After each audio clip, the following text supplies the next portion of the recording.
One felony. Homegrown's next. The homegrown's built. You got to build about 5 more places. Yeah, that's big. All right. It's not big enough. It was one of the most shameful Oval Office encounters that I can remember. I mean, it's hard in the modern era to imagine anything more shameful than what took place there yesterday. And in that interaction yesterday, the president was essentially saying to Nayib Bukele, build another 5 prisons, because what he is thinking about doing is denaturalizing American citizens, stripping even American citizens who are convicted of crimes of their passports, of their citizenship, and sending them to El Salvador's gulag. So everybody needs to hear this.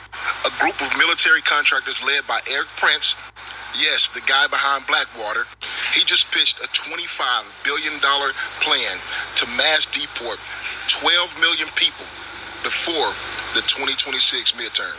They're talking about putting processing camps on military bases. They're talking about having a private fleet of planes and even a small army of citizens to make arrests. That's equivalent to deporting 500,000 people per month. That's over a 600% increase on current levels. This is 100% illegal and dystopian. But guess what? They're trying to make it happen anyway. And guess who profits? Private contractors. Yep. These are the same people who cashed in on war, and now they want to cash in on deportation. We already know this is cruel, but it's also dangerous. We all know what happens when governments start rounding people up and putting them in camps. I'm calling this out now, and I need the United States citizens to stand up with me. Breaking news. America is cracking from the inside.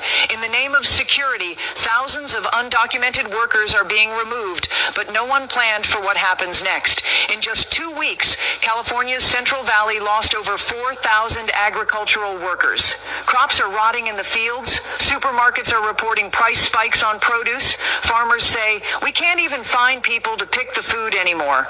In Texas, over 1,200 construction projects have halted. Bridges, homes, highways, abandoned mid-build. Everyone's afraid to show up, said a contractor. Nursing homes across Florida now report staff shortages of 30 to 50%. Elderly patients left unbathed, unfed, or alone for hours. One facility shut down completely after half its staff were detained. The U.S. cracked down hard, but forgot one thing. These illegals were the ones keeping the system running. More evidence the U.S. is about to deport U.S. citizens. Here it is. I'm a lawyer in real life. I don't play one on television. And something happened this week that you need to see and hear in order to believe it. My amendment is simple, and I hope that it has bipartisan support. It simply states that none of the funds in this bill may be used by Immigration and Customs Enforcement to detain or deport U.S. citizens. Whether you're a Democrat or a Republican, I hope we can all agree that U.S. citizens should never be detained by ICE or any agency conducting civil immigration enforcement. They certainly should not be deported. This should not be a partisan issue. It's about protecting the most basic constitutional rights of U.S. citizens.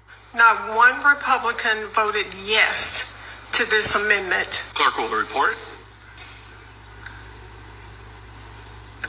Need more evidence the U.S. is about to deport U.S. citizens. So the president has discussed this idea quite a few times publicly. He's also discussed it privately.